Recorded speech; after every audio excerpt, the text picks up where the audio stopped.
Shayna here with Compass, and I'm here with your Monday market report.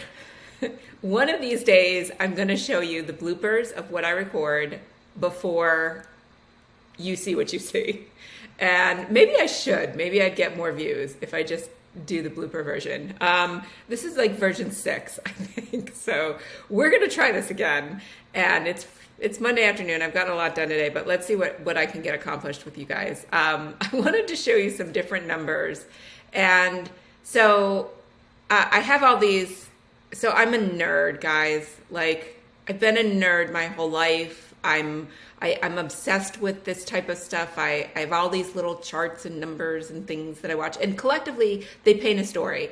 But like, I'm just like, it's depressing that I'm such a nerd about these things, actually. But it's great for you guys, because the reason why it's great is because I have my finger on the pulse of the market, and that's what you want in somebody that you hire to be your real estate agent. So you will appreciate me being a nerd when you hire me to work for you. However, in the meantime, I'm gonna bore you to death.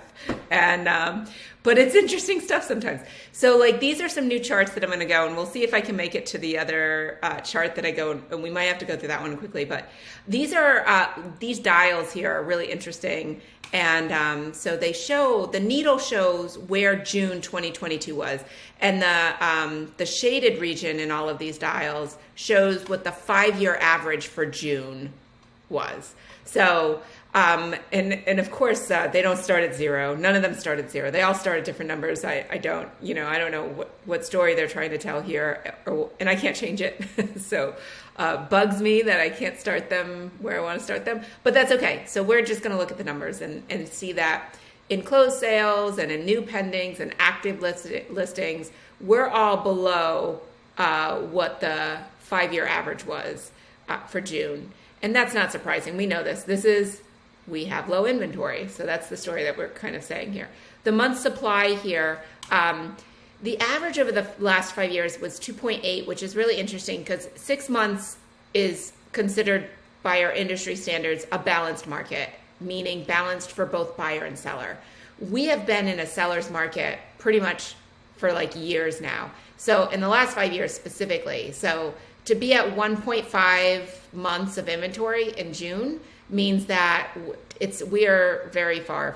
We're actually doing good compared to a couple months ago. We had less than 1 month, I think. But for Sarasota County right now, we have 1.5 months. So we're improving, but our 5-year average was like 2.8.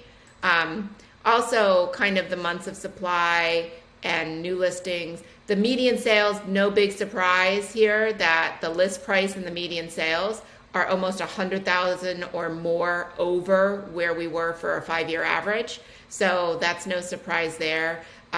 New listings, this is cool. We've gotten more new listings recently in June than our 5-year average for June. So that's kind of a cool trend to see. And that's where you see that shift. That's where the market is shifting.